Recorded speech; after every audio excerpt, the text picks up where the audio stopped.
माझ्या महाराष्ट्रातील बांधवांनो, भगिनींनो आणि मातांनो, सर्वांना नमस्कार. जय महाराष्ट्र. घाबरून जाऊ नका, कारण अनेकांचे फोन मला आले की आज संध्याकाळी आपण फेसबुक लाईव्ह करताय, तर आज मध्यरात्रीपासून लॉकडाऊन करतायत का. प्रथम मी काय बोलतो आहे ते जरा नीट समजून घ्या. मी आपल्याला घाबरवण्यासाठी आलेलो नाही आहे, तर आजची एकूण परिस्थिती काय आहे आणि या परिस्थितीतून आपल्याला सर्वांना मार्ग कसा काढायचा आहे, मार्ग काढण्यासाठी म्हणून मी आज आपल्याशी संवाद साधतोय. सर्वांना या गोष्टीची कल्पना आहे की आता जवळपास 1 वर्ष झालं आपण एका विचित्र विषाणूबरोबर लढतो आहोत. आणि याही गोष्टीची आठवण आपल्याला असेल की हेच ते दिवस होते मार्च महिन्यामध्ये पहिला प्रथम कोविडने आपल्या महाराष्ट्रामध्ये शिरकाव केला आणि हा म्हणता एखाद्या मायावी राक्षसासारखा त्यांनी महाराष्ट्रच नव्हे तर देश व्यापून टाकला. मधल्या काळामध्ये आपण सर्वजण मिळून या व्हायरसला रोखण्यामध्ये नक्कीच यशस्वी झालो होतो, त्याच्याबद्दल काही वादच नाही आहे. पण हे युद्ध आपण सगळ्यांनी मिळून एकत्र हातात हात घालून लढलो म्हणून ती परिस्थिती निर्माण झाली होती. साधारणतः कालच्या जानेवारी-फेब्रुवारीपर्यंत आपल्याला असं वाटत होतं की आता झालं, संपलं. ये कोरोना क्या है, क्या चीज़ है कोरोना, कोविड क्या है. विशेष म्हणजे गेल्याही वर्षी अर्थसंकल्पीय अधिवेशन होतं, याही वर्षी तोच काळ आला, मार्च. अर्थसंकल्पीय अधिवेशन नुकतंच गेल्या महिन्यात पार पाडलं आणि आपल्याला सर्वांना कल्पना आहे की लॉकडाऊनच्या पार्श्वभूमीवरती आर्थिक परिस्थिती ही संपूर्ण जगाचीच दोलायमान झालेली आहे. आणि त्या परिस्थितीचा विचार करून महाराष्ट्र पुढे नेण्यासाठी एक अत्यंत चांगला अर्थसंकल्प आपल्या माननीय उपमुख्यमंत्र्यांनी, अर्थमंत्र्यांनी, अजितदादांनी मांडला. आपल्या सरकारचा तो अर्थसंकल्प महाराष्ट्र पुढे नेणारा, संकटातही महाराष्ट्र थांबला नाही, थांबणार नाही हे करून दाखवणारा तो अर्थसंकल्प आपण मांडला. आणि त्याच्यानंतर जे जे काय झालं, म्हणजे काल परवाकडे होळी, धुलीवंदन सगळं पार पडलं, पण तिथपासूनच आपल्या राज्यात शिमग्याला सुरुवात झाली. असो, त्या शिमग्याबद्दल मी काय बोलणार नाही, त्यालासुद्धा मी जेव्हा उत्तर द्यायचं तेव्हा मी जरूर देईन. तो विषय आजचा नाही आहे. आजचा विषय आहे तो कोरोनाची परिस्थिती ही नेमकी काय, आपण काय करणार आहोत. मध्ये मध्ये मी आपल्याला सातत्याने सांगत आलेलो आहे की जर ही परिस्थिती अशीच राहिली तर आपल्याला परत एकदा लॉकडाऊन करावा लागेल की काय, अशी एक शक्यता मी बोलून दाखवली होती. ही शक्यता आजही पूर्णपणे टळलेली नाही आहे. मला आज पुन्हा एकदा आपल्याला सर्वांना आवाहन करायचं आहे, विनंती करायची आहे. कारण गेल्या वर्षभरामध्ये माझ्या महाराष्ट्रातील प्रत्येक बांधवांनी, भगिनींनी आणि मातांनी जे जे मी सांगत आलो ते अत्यंत आपुलकीने ऐकून घेतलं आणि त्याच्याप्रमाणे ते वागले. तुम्ही सगळे वागलात. यात सर्व धार्मिक नेते आले, सर्व धर्मीय आले, सर्व राजकीय पक्ष आले, त्यांचे कार्यकर्ते आले. आता काय झाले थोडंसं की मधला काळ जो आला त्या काळामध्ये आपण थोडे शिथिल झालो. आपण शस्त्र टाकली की काय अशी एक साधारणतः परिस्थिती निर्माण झाली. लग्न समारंभ थाटामाटात सुरू झाले, इतर पार्ट्या सुरू झाल्या, राजकीय मोर्चे, निदर्शनं, आंदोलनं, सगळं काही जणू काही कोरोना गेला अशा पद्धतीने आपण सुरू केलं. आणि तेव्हाही मी सांगत होतो की थोडा धीर धरा. पुन्हा एकदा मार्च एप्रिल एंडपर्यंत आपल्याला थोडासा एक संयम बाळगावा लागेल. दुर्दैवाने जी भीती केवळ मीच नव्हे तर ह्या विषयातले जे तज्ज्ञ आहेत त्यांनी जी व्यक्त केली होती ती खरी ठरली. मार्चच्या आधीपासूनच आपल्या राज्यामध्ये पुन्हा एकदा कोरोना मोठ्या राक्षसापेक्षा, म्हणजे गेला राक्षस होता त्याच्या डबल, टिबल, दुप्पट, तिपटीने अकराळ विकराळ रूप धारण करून आलेलं आहे. त्याच्यामध्येच विषाणूचा नवा अवतार, म्हणजे हे पण नवल आहे. आत्तापर्यंत आपण आपले विष्णूचे अवतार ऐकले होते, ज्याचे आपण पूजन करतो. ज्या ज्या वेळेला संकट आली त्या त्या वेळेला भगवान विष्णूंनी वेगवेगळे अवतार घेतले आणि आपल्याला वाचवलं. पण हा विषाणू जो आहे तो वेगवेगळे अवतार धारण करून आपल्याला संकटात टाकतोय आणि आपली परीक्षा बघतोय. पुन्हा एकदा तीच गरज आहे. आपल्याला सर्वांना धैर्याने, सगळं धैर्य एकवटून लढण्याची गरज आहे. लॉकडाऊन करणार का, हा प्रश्न अजूनही मी उत्तर देत नाही. पण साधारणतः आत्ताची परिस्थिती काय आहे ह्याची कल्पना आपल्याला देण्याची मला पुन्हा एकदा गरज वाटते. जेव्हा ही परिस्थिती निर्माण झाली, किंबहुना कोविडची साथ सुरू झाली, आपल्याला पूर्ण माहिती आहे आपल्या राज्यामध्ये फक्त 2च ह्या विषाणूंची चाचणी जिथे होऊ शकते अशा प्रयोगशाळा होत्या. एक मुंबईमध्ये कस्तुरबा आणि दुसरी पुण्याला NIVची. आज त्या 2च्या जवळपास आपण 500 पर्यंत चाचण्या करणाऱ्या संस्था किंबहुना लॅब्स तयार केलेल्या आहेत. मुंबईमध्ये सुद्धा आपण दर दिवशी साधारणतः 50,000 चाचण्या आज करतो आहोत. गेल्या काही दिवसात, म्हणजे मला जी माहिती सगळी माझ्याकडे आलेली आहे त्याच्यात महाराष्ट्रामध्ये जी आपली क्षमता होती 75,000 चाचण्या दर दिवशी करण्याची, ती आपण वाढवून जवळपास 1,82,000 पर्यंत नेलेली आहे. 1,82,000, 75,000 ते 1,82,000 इथपर्यंत आज आपण रोजच्या चाचण्या करतो. येत्या काही दिवसात ही संख्या आपल्याला 2.5 लाखावर न्यायची. 2.5 लाख चाचण्या दर दिवशी महाराष्ट्रामध्ये लवकरात लवकर आपण करणार आहोत. आणि याही चाचण्या ते रॅपिड अँटीजेननी नाही, तर त्याचं जे प्रमाण आहे, केंद्राची जी काय मार्गदर्शक तत्व आहेत, की साधारणतः 70% चाचण्या ह्या RT-PCR ह्या पद्धतीने झाल्या पाहिजेत. आता माझ्यापेक्षा सर्वांनाच माहिती झालेलं नेमकं RT-PCR म्हणजे काय, रॅट म्हणजे रॅपिड अँटीजेन टेस्ट म्हणजे काय. RT-PCR अचूकताही अधिक असते, अधिक चांगली असते. म्हणून आपलाही आणि केंद्राचाही आग्रह तोच आहे की जेवढ्या चाचण्या आपण करतो त्याच्यात किमान 70% चाचण्या ह्या RT-PCR असायलाच पाहिजेत. आणि त्याच पद्धतीने आपला महाराष्ट्र जेव्हा 75,000च्या आसपास चाचण्या करत होता त्याही वेळा तेव्हा त्याच टक्क्यात RT-PCR करत होता. आज जवळपास 1,82,000 करतोय, त्याच्यातही 70% RT-PCR आहेत. उद्या 2.5 लाख झाल्यानंतर, 3 लाख झाल्यानंतर सुद्धा आपण ह्या चाचण्या RT-PCRच अधिक ठेवणार आहोत. म्हणजेच काय की आपण कुठेही दर्जाची तडजोड करत नाही आहोत, अजिबात करत नाही आहोत आणि करणार नाही. एक तर पहिली गोष्ट अशी आहे की काहीही आपण लपवत नाही आणि लपवणार नाही. एक सुद्धा रुग्ण आपण लपवलेला नाही आणि लपवत नाही आहे. आणि म्हणून जी महाराष्ट्रातली जी परिस्थिती आहे ती सगळ्यांना जरी धक्कादायक वाटत असली तरी आपण सत्य काय आहे हे लोकांसमोर अगदी जसंच्या तसं ठेवतो आहोत. मग काही जण मला म्हणतात की इतर राज्यांमध्ये बघा, बिहारमध्ये निवडणुका झाल्या, बंगालमध्ये चालू आहेत, आणखीन इकडे झालं, आणखीन तिकडे झालं, मग तिकडे वाढ नाही, तुमच्याकडे का. मला त्याच्याबद्दल बोलायचं नाही आहे, अजिबात बोलायचं नाही आहे. मला माझा महाराष्ट्र प्यारा आहे, मला माझी जनता ही प्यारी आहे. त्यांची जबाबदारी ही आज माझ्यावरती असल्यामुळे ती जबाबदारी मी आधीच बोललेलो आहे की मला कोणी विलन ठरवला तरी देखील मी ती पार पाडणारच, ते माझं कर्तव्य आहे. म्हणून तुम्ही घाबरून जाण्यासारखं काही नाही आहे. पण जशी ही टेस्टची संख्या मी तुम्हाला सांगितली त्याचप्रमाणे आपल्याकडे कोविड येण्याच्या आधी जेवढे काही बेड संपूर्ण महाराष्ट्रामध्ये होते त्याची संख्या काही हजारामध्ये होती, म्हणजे 10,000 सुद्धा नसेल कदाचित.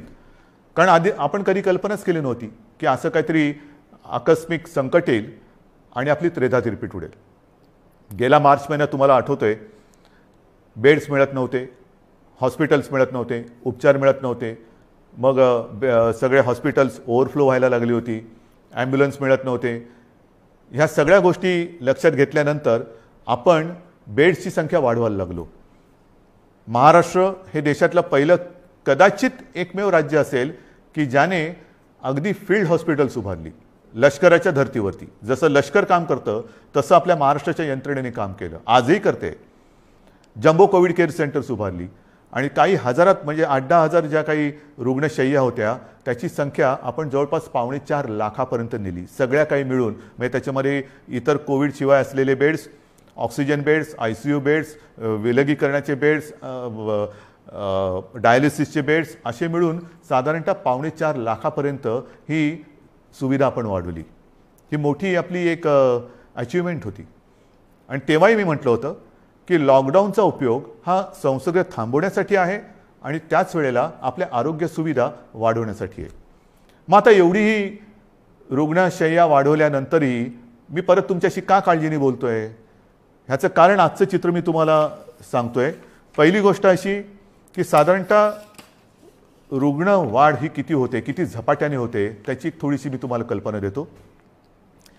आपल्याला माहिती आहे की जानेवारीच्या शेवटाला आणि फेब्रुवारीच्या सुरुवातीला फक्त मुंबईपुरतं बोलायचं झालं तर मुंबईमध्ये 300-350 रुग्ण हे दर दिवशी आपल्याला सापडत होते.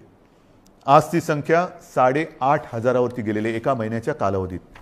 ही फक्त मुंबईची परिस्थिती आहे. महाराष्ट्राची परिस्थिती बघितली तर 17 सप्टेंबर 2020 म्हणजे तेव्हा जरा सगळं जास्त होतं, तेव्हा 3 लाख सक्रिय रुग्ण होते. 1 एप्रिलला आणखीन त्याच्यामध्ये भर पडलेली आहे.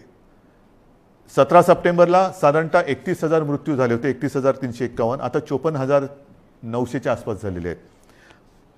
त्यावेळेला एका दिवशी आढळलेले रुग्ण हे 24,619 होते 17 सप्टेंबरला. आता 1 एप्रिलला एका दिवशी साधारणतः 43,183 रुग्ण आढळलेले आहेत. आज 2 तारीख. आज कदाचित 45,000चा आकडा आपण गाठू किंवा पार करू. कोणत्या दिशेने चाललेलो होतो आपण बघा. आणि याच वेगाने जर का ही रुग्णवाढ होत राहिली तर मी जे तुम्हाला सांगितलं त्याच्यात मी बेड्सची तुम्हाला कल्पना देतो. साधारणतः विलगीकरणच्या ज्या बेड्स आहेत त्या 2,20,000 आहेत महाराष्ट्रामध्ये. आत्ताच त्या 1,37,549 भरलेले आहेत, म्हणजे 62% हे बेड्स भरले गेलेत. ICUचे बेड्स हे 20,519 आहेत, ते जवळपास 48% आज भरलेले आहेत. ऑक्सिजनचे बेड्स आहेत ते सुद्धा 62,000च्या आसपास आहेत, ते 25%च्या आसपास आज भरलेले आहेत. व्हेंटिलेटर्स 9,347 ते पण 25% जवळपास आज वापरात आहेत. ही परिस्थिती फार चिंताजनक आहे आणि म्हणून मी आज आपल्याशी संवाद साधायला आलो की ही परिस्थिती अशीच राहिली तर आणखीन 15-20 दिवसामध्ये आपल्याला ह्या सगळ्या सुविधा ज्या आहेत त्या अपुऱ्या पडायला लागतील. मग काही जण म्हणतील सुविधा वाढवत का नाही? वाढवतो ना. मी आदेश दिलेले आहेत की जिथे जिथे आवश्यक आहे आवश्यकतेनुसार या सुविधा वाढवा. पण सुविधा वाढवणं म्हणजे काय करणं? बेड्स वाढवणं आलं, व्हेंटिलेटर्स मिळतील, ऑक्सिजनचा साठासुद्धा आज आपल्याकडे फार मर्यादित आहे, तोही वाढवण्याचा आपला प्रयत्न सुरू आहे. औषधांचा साठा आपण घेऊ शकतो, परंतु बेड्स वाढले, व्हेंटिलेटर्स वाढले, ICUचे बेड्स वाढले तरी डॉक्टर्स कसे वाढणार, नर्सेस कशा वाढणार, आरोग्य कर्मचारी कुठून आणायचे? हा विचार फार महत्त्वाचा आहे आणि इकडेच खरा चिंतेचा विषय आहे. गेले वर्षभर ही संपूर्ण आपली यंत्रणा, मग त्याच्यात डॉक्टर्स आहेत, नर्सेस आहेत, आरोग्य कर्मचारी आहेत, पोलीस आहेत, आशा अंगणवाडी सेविका आहेत, महसूल यंत्रणेचे काही कर्मचारी आहेत, यांच्यापैकी बऱ्याच जणांना कोविडने गाठलेलं आहे. आजारातनं ते बरे झालेले आहेत. साधारणतः या विषाणूचं एक विचित्र वैशिष्ट्य असं आहे की एकदा त्यांनी कोणाला ग्रासलं की बरं झाल्यानंतर सुद्धा काही काळ हा थकवा राहतो, धाप लागते, थकवा येतो, थोडंसं अंगातली सगळी शक्ती गेल्यासारखी वाटते. मग डॉक्टर सांगतात आता तुम्ही निगेटिव्ह झालेला आहात परंतु आराम करा. पण ही जी यंत्रणा आहे ती यंत्रणा आपल्यासारखीच माणसांची आहेत, आपल्यासारखीच रक्तामासाची हाडाची आपली माणसं आहेत, आपलेच बांधव आहेत, आपल्याच भगिनी आहेत. हे डॉक्टर्स असतील सगळेच ते आजारी पडले आणि पडल्यानंतर निगेटिव्ह आल्यानंतर दुसऱ्या तिसऱ्या दिवशी पुन्हा एकदा आपल्या सेवेसाठी कोरोनाच्या गुहेत घुसत आहेत. मग त्यांच्याशी आपण कसं वागलं पाहिजे? आजसुद्धा आपण जी काय आपली यंत्रणा राबते आपल्यासाठी, टेस्टिंग टेस्टिंग टेस्टिंग टेस्टिंग आहे, टेस्टिंग वाढवतोय. पण टेस्टिंग करण्यासाठी घराघरात जाऊन आपल्याच भगिनी आहेत, आपलेच बांधव आहेत, 2-2, 4-4, 5-5 माळ्याच्या इमारती असतील, लिफ्ट नसेल तरी सुद्धा ते चढ उतार करतात रोज न थकता. मग थकले तरी थांबत नाही आहेत. त्यांना आपण काहीतरी दिलासा देणार आहोत की नाही. एकूण हे जे काय सगळे चित्र आहे, बोलणारे सगळे बोलतात की आपण हे केलं पाहिजे, आपण ते केलं पाहिजे, लसीकरण वाढवलं पाहिजे. वाढवतोय ना आपण. कालच्या दिवसात तुम्हाला मी अभिमान हा शब्द इकडे वापरणं योग्य ठरणार नाही, पण तुम्हाला समाधान वाटलं पाहिजे की महाराष्ट्र हा देशातला नंबर 1चं राज्य महाराष्ट्र ठरलेलं आहे. कालच्या दिवसात एका दिवशी आपण 3 लाख नागरिकांना लसीकरण केलेलं आहे. 3 लाख एका दिवसात. म्हणजे आत्तापर्यंत आपण जेव्हापासून लसीकरणाला सुरुवात झाली सुमारे 65 लाख, त्याच्यात आजचा आकडा मी धरलेला नाही आहे, 65 लाख आपल्या नागरिकांना आपण लसीकरण केलेलं आहे. अजूनही आपण मागणी करतोय, केंद्र आपल्याला देतंय, पण पुरवठा वाढवायला पाहिजे. आणि पुरवठा वाढवल्यानंतर आपली क्षमता आज जी 3 लाख आहे ती लवकरात लवकर किमान 6 ते 7 लाख दर दिवसाला करण्याची आपली क्षमता आहे. पण तेवढ्या लसचा पुरवठा झाला पाहिजे. ती मागणी आपण करतोय. होईल, मागणी मान्य होईल, मी काय त्याच्यावर टीका नाही करत आहे, कारण सगळ्याच राज्यांना द्यायचं आहे. तर ही आपली क्षमता आहे. परंतु होतंय असं की लस घेतल्यानंतर, आता मी सुद्धा 1 डोस घेतलेला आहे लसचा. आपल्याशी बोलताना आजूबाजूला कोण नाही म्हणूनच मी मास्क काढून आपल्याशी बोलतोय. पण लस घेतल्यानंतर सुद्धा काही जण कोरोनाने बाधित होत आहेत. का होत आहेत? कारण लस घेतली आता सगळं झालं असं नाही आहे. लस घेतल्यानंतर सुद्धा मास्क हा घालणं अनिवार्य आहे. मी मधल्या काळामध्ये माननीय पंतप्रधानांनी जी एक व्हिडिओ कॉन्फरन्स घेतली त्याच्यात हा मुद्दा मी काढला होता. आणि मी बोलताना असं बोललो होतो की आमच्या इथे लसचे 2 डोस घेतल्यानंतर सुद्धा आणि तो मधला कालावधी झाल्यानंतर सुद्धा काही लोकांना संसर्ग झालेला आहे. तेव्हा स्वतः माननीय पंतप्रधानांनी सांगितलं की एक गोष्ट लक्षात घ्या की लस घेतली म्हणजे कोविड होणार नाही अशातला भाग नाही आहे. कोविड होईल, पण त्याची घातकता कमी होईल. म्हणजेच काय की साधारणतः धुवाधार पावसामध्ये एक छत्री असावी तशी ही छत्री आहे, जरूर आहे. पण आत्ता नुसता पाऊस नाही आहे, वादळ आहे. आणि या वादळामध्ये लस घेणे ही एक साधारणतः आपल्याकडे छत्री आहे, त्यातल्या त्यात कमीत कमी भिजावं म्हणून. आणि लस घेणं, टेस्ट वाढवणं, रोजच्या चाचण्या वाढवणं हा उपाय अजूनही तरी मी मानायला तयार नाही. जेवढ्या आपण चाचण्या वाढवतो आहोत तेवढी रुग्णसंख्या आपल्याला कळते, उपचारासाठी आपण त्याने घेतोय. परंतु रुग्णवाढ थांबवण्यासाठी अजून कोणी उपाय सांगत नाहीये. काय उपाय? उपाय नाहीये. पण लसीकरण करा, लसीकरण करतो आहोत. आज मी पुन्हा एकदा सांगतो, संपूर्ण देशात आपलं राज्य हे लस देणारं नंबर 1चं राज्य आहे. आजच्या दिवशी आपण 3 लाख नागरिकांना दर दिवशी लस देतोय. काल परवापासून 3 लाख हा आकडा गाठलेला आहे. परत एकदा सांगतो, लसीचा पुरवठा आपल्याला ज्या क्षणी वाढेल तेव्हा ही क्षमता आपण दुपटी तिपटीने वाढवू शकू एवढी आपली नाही म्हटलं तरी ताकद आहे, नक्कीच आहे. म्हणजेच काय की एका बाजूला आपली ही यंत्रणा ट्रॅकिंग, ट्रेसिंग, टेस्टिंग ह्याच्यासाठी बिझी आहे, दुसरीकडे उपचारांसाठी बिझी आहे, तिसरीकडे हीच यंत्रणा लसीकरणासाठी सुद्धा व्यस्त आहे.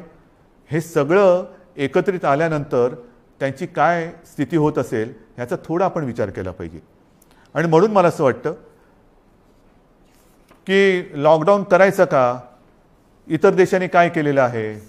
इतर देशाचा जर का आपण अंदाज घेतला तर अमेरिकेने सुद्धा 7 कलमी कार्यक्रम जाहीर केले आहे. त्याच्यामध्ये सुद्धा त्यांनी असं म्हटलेलं आहे की राजकारण नको, जीव महत्त्वाचा आहे, असं राष्ट्राध्यक्षांनी आवाहन केलं आहे. मला असं वाटतं आपल्याकडे सुद्धा सर्व पक्षांनी त्यांनी केलेलं आवाहन नाही, पण निदान मी केलेली विनंती मानायला काय हरकत नाही आहे. जीवाशी खेळ नको, कृपा करून याच्यात राजकारण आणू नका. ब्राझीलमध्ये तर फारच पंचायत झालेली आहे, कारण तिकडे मार्चच्या एका महिन्यात जवळपास 60,000 मृत्यू झालेले आहेत. मृत्यूदर दुपटीने वाढला आहे. बेरोजगारीची म्हणजे मृत्यू पण होत आहेत आणि बेरोजगारीची पण समस्या वाढते. फार विचित्र परिस्थिती ब्राझीलमध्ये. रशियामध्ये पण लस आलेली आहे, त्याच्यामध्ये ते थोडं लस आणि त्या लसीकरणामध्ये ते पुढे आहेत. फ्रान्समध्ये परिस्थिती नाजूक आहे. तिथेही जी माहिती मिळते तिकडे तिसऱ्यांदा राष्ट्रीय लॉकडाऊन करण्यात आलेला आहे आणि ह्या लॉकडाऊनच्या मध्ये केवळ जीवनावश्यक वस्तूंची दुकाने उघडण्यास परवानगी दिलेली आहे. कार्यालयातील लोकांना फक्त घरून काम करावे लागेल. पुढील 3 आठवड्यांसाठी शाळा पूर्णपणे बंद ठेवण्यात येतील. या 4 आठवड्यात कोणत्याही प्रकारची जाहीर सभा होणार नाही. त्यांच्यावर पूर्ण बंदी असेल. कोणी आवश्यक कारणाशिवाय आपले घर सोडणार नाही. हे मी तुम्हाला नाही सांगितलं, हे फ्रान्समधलं वातावरण तुम्हाला सांगतो. नाही तर तुम्हाला वाटेल मी आत्ताच काहीतरी लॉकडाऊन जाहीर केले काय. हंगेरीमध्ये पण वर्क फ्रॉम होम बंधनकारक आहे. डेन्मार्कमध्ये तसंच आहे. ग्रीसमध्ये हळूहळू निर्बंध हटवायला सुरुवात झालेली आहे. बेल्जियमने परत एकदा महिन्याभराचा कडक लॉकडाऊन लावला आहे. पोर्तुगाल सरकारने शहरांमधील नागरिकांची ये जा थांबवली आहे. आयर्लंडमध्ये तर डिसेंबरपासून कडक लॉकडाऊन आहे. फिलिपिन्समध्ये मनिला व आसपास परत 1 आठवड्याचा कडक लॉकडाऊन लावला आहे. केनियामध्ये सुद्धा देशभर कडक निर्बंध लावलेले आहेत. UK सुद्धा आता हळूवार त्यांनी 2-2.5 महिन्याचा लॉकडाऊन केल्यानंतर हळूवार निर्बंध शिथिल करतायत. जसं आपण हळूवार शिथिल केले तसंच UK तिकडे तर 2.5-3 महिन्याचा अत्यंत कडक लॉकडाऊन होता आणि आता हळूवार ते निर्बंध शिथिल करतायत. इटलीमध्ये सुद्धा तशीच आहे. जर्मनीमध्ये सुद्धा तीच परिस्थिती आहे. पोलंडमध्ये तीच आहे. हे सगळं लक्षात घेतल्यानंतर मला माहिती आहे की लॉकडाऊन हा खूप घातक आहे. परंतु जी कात्रीत मी मागाशी म्हटलं की एका कात्रीत आपण सापडले. एका बाजूला अर्थचक्र आहे. अर्थचक्र चालवायचं तर अनर्थ ओढवतोय. अनर्थ थांबवायचा तर अर्थचक्र बंद पडतंय. करायचं काय मग. आणि मधल्या काळामध्ये जी काही मतं हे तज्ज्ञ ह्या क्षेत्रातले आहेत नाही आहेत, मी त्यांची नावं नाही घेत, पण त्यांनी त्यांची मतं मांडलेली आहेत.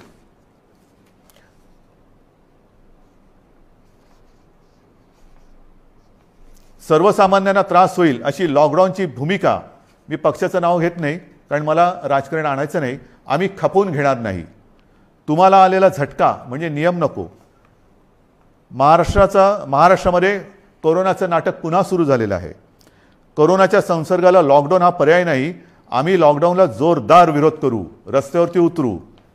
हिटलरसारखं वागू नका. सर्वसामान्य जनतेला लॉकडाऊन परवडणारा नाही.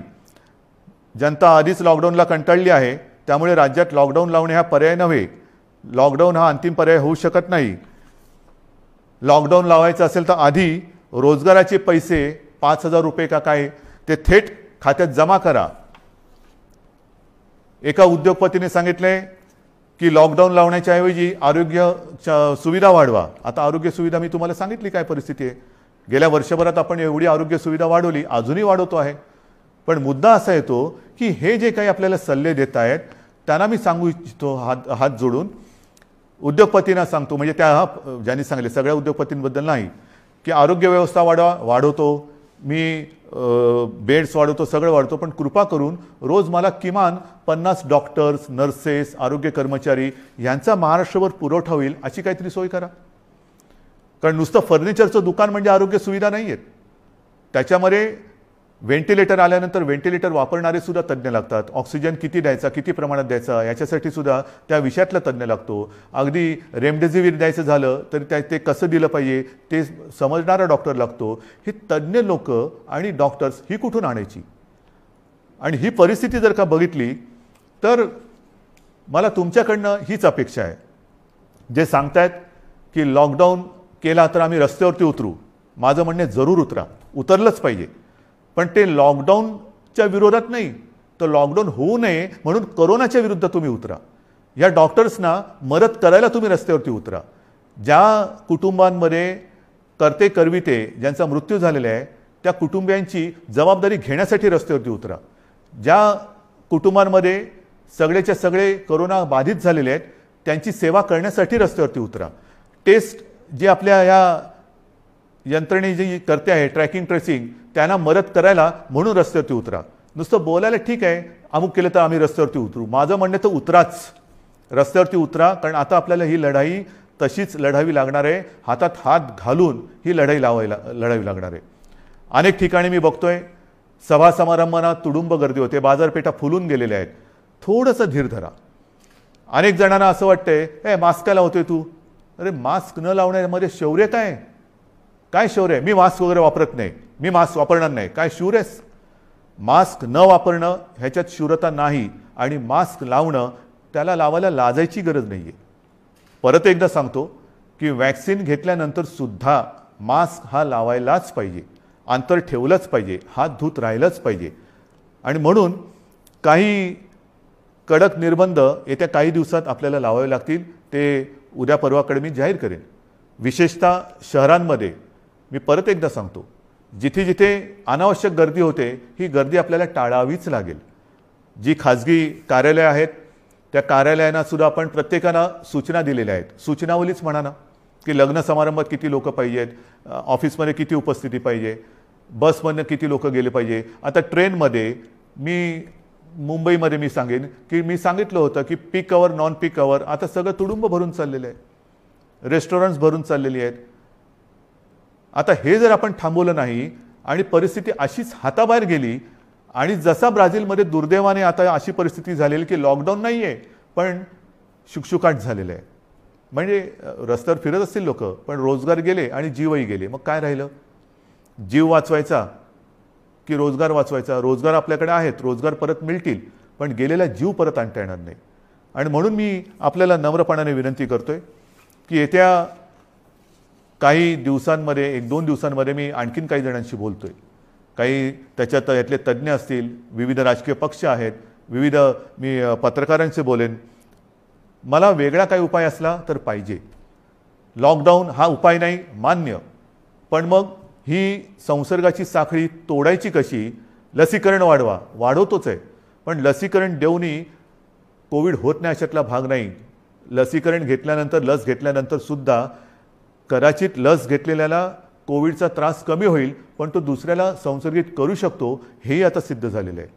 मग करायचं काय? दुसरा उपाय असेल जरूर सांगा, पण त्याहीपेक्षा माझा विश्वास आपल्यावरती आहे. कारण तुम्हीच या युद्धातले खरे सैनिक आहात. हे युद्ध आपल्या सगळ्यांचं आहे, हे एकट्या दुकट्याचं युद्ध नाही आहे. ज्या गोष्टी मी तुम्हाला सांगितल्या आपण नाही पाळू शकत. कारण नसताना घराबाहेर पडू नका, नाही घरात थांबू शकत. अनावश्यक ठिकाणी गर्दी करू नका, गर्दी टाळू नाही शकत. गरज नसेल तर इकडे तिकडे फिरू नका, हे फिरणं टाळू नाही शकत. सार्वजनिक ठिकाणी फिरताना घराबाहेर पडल्यानंतर मास्क लावलाच पाहिजे, मास्क घालू नाही शकत. एकमेकात थोडं अंतर ठेवा, अंतर ठेवू नाही शकत. म्हणजे लॉकडाऊन आपण टाळू शकतोय पण टाळणं ही जिद्द, ज्या जिद्दीने तुम्ही पहिल्या लढलात त्या जिद्दीने पुन्हा जर का उतरलात तर आपल्याला, मी अजूनही म्हणतो आता थोडा काळ राहिलेला आहे. कारण परिस्थिती तुम्हाला मी सांगितले, अशीच रुग्णवाढ होत राहिली तर 15-20 दिवसात हॉस्पिटल्स तुडुंब भरून जातील. काही काही जिल्ह्यामध्ये आत्ताच ही परिस्थिती आलेली आहे. ऑक्सिजनसुद्धा कमी पडू शकतोय, व्हेंटिलेटरसुद्धा कमी पडू शकतात. ही परिस्थिती आजही आपण स्वयंशिस्तीने टाळू शकतो. संसर्गाची लाट, कोरोनाला आपण रोखू शकतो. रोखण्याची जिद्द ही तुमच्यात आहे की नाही हा फार महत्त्वाचा प्रश्न आहे. सरकार लॉकडाऊन करणार की नाही यापेक्षा प्रत्येकाने ठरवलं पाहिजे की मी कोरोनाला हरवणार की नाही, मी कोरोनाला रोखणार की नाही. हे जर का तुम्ही प्रत्येकाने ठरवलं, होय मी रोखणारच. कारण आपण गेले वर्षभर माझे कुटुंब माझी जबाबदारी असेल, आता पुन्हा मी प्रत्येकाला सांगितले की मी जबाबदार, माझा मास्क माझी सुरक्षा. ह्या सगळ्या ज्या काही गोष्टी आहेत नवीन, ह्याच्यात काहीही नाही. जे पहिल्या दिवशी होतं ते आजही आहे. फक्त थोडंसं काय झालं की सुरुवातीला जी एक कोरोनाची दहशत होती ती दहशत गेली, आपण गाफील झालो आणि कोरोनाने बरोबर आपल्याला गाठलं.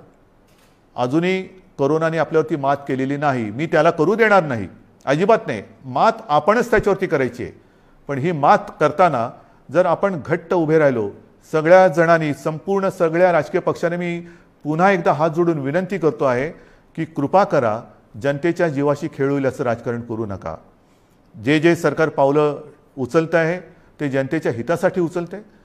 अर्थचक्रही फिरवायचं आहे, गरिबाची रोजीरोटी वाचवायची आहे, पण त्याचबरोबरीने सगळ्यात आधी आपल्याला त्यांची जीव वाचवायची आहे. म्हणून जीवाला पहिलं महत्त्व द्यायचं आहे आणि त्याच्यानंतर मग बाकीच्या ज्या काही गोष्टी आहेत त्या आपल्या हातातल्या आहेत त्या आपण करू शकतो.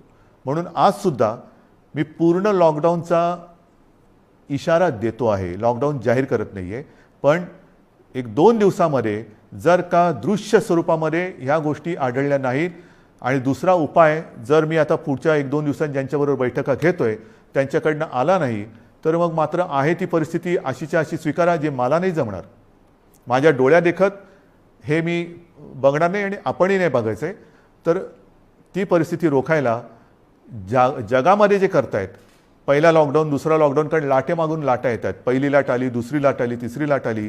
काय होतंय, एक लाट येऊन गेली, लॉकडाऊन होतो, सगळं शिथिल होतं, शिथिल झालं की दुसरी लाट येते. म्हणून आत्तापासून आपण ठरवलं पाहिजे की ही लाट तर मी रोखेनच आणि पुढची लाट तर मी येऊच देणार नाही. मला असं वाटतं, माझा आपल्यावरती विश्वास आहे, आपलाही माझ्यावरती विश्वास आहे. मध्ये काही जण भेटले होते आणि मला म्हणाले की अहो तुम्ही टी व्हीवर आले का लोक घाबरतात.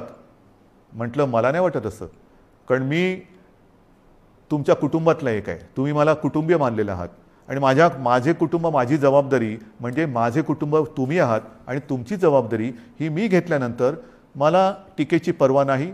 जे जे तुमच्या हिताचं असेल ते मी करणार आणि करेन. पुन्हा एकच सांगतो की सरकार यंत्रणेच्या बाबतीत कुठेही कमी पडलेलं नाही, पडू देणार नाही. सरकार खंबीर आहे, सरकार ठाम आहे. आरोग्य सुविधा कुठेही कणभर सुद्धा मी कमी पडू देणार नाही. मात्र ही एका हाताने टाळी वाजणार नाही. दोन हात जेव्हा एका हातात हात घालून आपण काम करू तर आणि तरच यश मिळेल. आणि मला आपल्या सहकार्याची अपेक्षा आहे, सर्व राजकीय पक्षांकडनं अपेक्षा आहे, सर्व धर्मियांकडनं अपेक्षा आहे. पुन्हा एकदा आपल्या उत्सवांवरती, सणांवरती बंधनं आणावी लागतील. जसं गेल्या वर्षी आपण सहकार्य केलं तसंच पुन्हा एकदा हे सहकार्य कराल अशी आशा नाही, असा विश्वास व्यक्त करतो. आणि ही लढाई पुन्हा एकदा लढण्यासाठी आणि जिंकण्यासाठी सिद्ध व्हा, एवढ्याच शुभेच्छा देतो. जय हिंद, जय महाराष्ट्र.